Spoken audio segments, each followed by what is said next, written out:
Good day, I am Sharm Zaspina, and this is PTV News Now. In line with one of President Ferdinand R. Marcos Jr.'s priorities, which is to provide sufficient and secure internet connectivity to the country, the Department of Information and Communications Technology is on a mission to increase the penetration rate of internet connection in the country to 65% and to reach 115 million Filipinos nationwide. The private sector also shows its support to the DICT and its programs by proposing innovations tailored to the needs of every Filipino. Recently, a private company launched an improved version of wireless fidelity or Wi-Fi, which provided faster speed and wider signal coverage. Internet connection that can be used by Filipinos even in dead zone locations or areas with low receptions. Also, with the peak of the heat season in the Philippines and with students shifting to online learning, these innovations can help improve academic performance. This kind of product also can help to solve the internet problem in some mountain area, like some very far away, some island. What we want to provide is a good experience.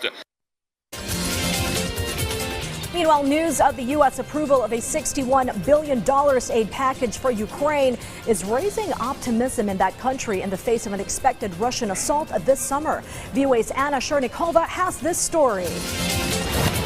Approval of America's $60 billion aid package to Ukraine brought hope to people on the streets of Kyiv as they brace for a Russian assault expected in a few weeks. Many here had worried the U.S. was abandoning them. They did not want their last names used for security reasons. Я дуже радий, що нарешті це пішло питання. I'm very glad that this issue has finally been moved forward. Finally, there will be help for Ukraine from the U.S. This brings joy. I think that any Ukrainian will tell you that this was a very critical issue. Нормально, що буде більше допомоги. There will be more help, more equipment. We will win faster. Faster the peace will come without war, without losses, without grief. Скоріше настане мир, без війни, без всяких втрат, плачів. People say they are grateful to the American people after weeks of tension made worse by a delay in the aid's passage. Of course there are positive emotions. We have been waiting for this for a very long time. Of course we are grateful to them, Americans, for providing us with weapons. I wish it will get to our soldiers at the front line as fast as possible. After the package cleared its first hurdle in the U.S. House of Representatives, Ukrainian President Volodymyr Zelensky thanked American lawmakers, saying the aid will benefit both Ukraine and the United States.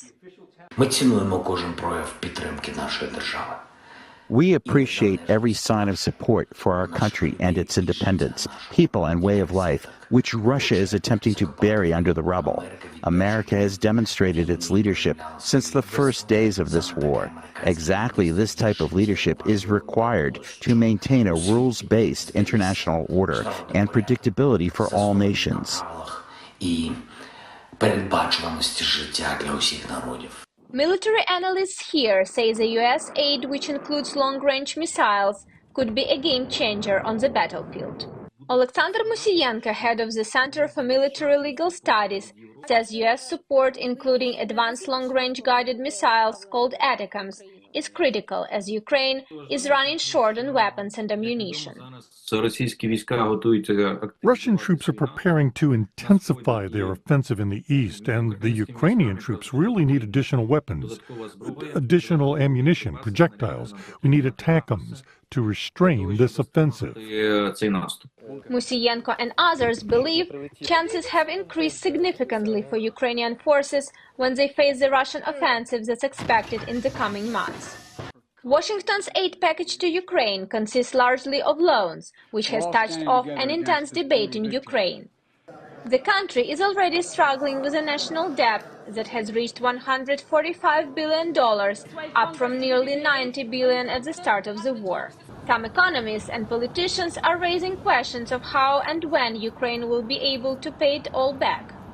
These are desperate times for Ukraine, and for many Ukrainians, what's most important is the money is coming now. Anna Chernikova, VOA News, Kyiv.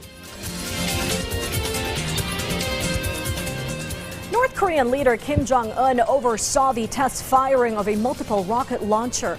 This latest weapons test coming after accusations Pyongyang supplied arms to Russia. The largely isolated country has recently bolstered military ties with Russia. Pyongyang thanked Moscow this month for its UN Security Council veto, blocking the renewal of a panel of UN experts that monitored international weapons sanctions of Kim's government. Kim said the rocket launcher with new technology would bring about a strategic change in bolstering the artillery force of the North's army. This has been Sharm Zaspina. Stay informed and get ahead and get the news right here.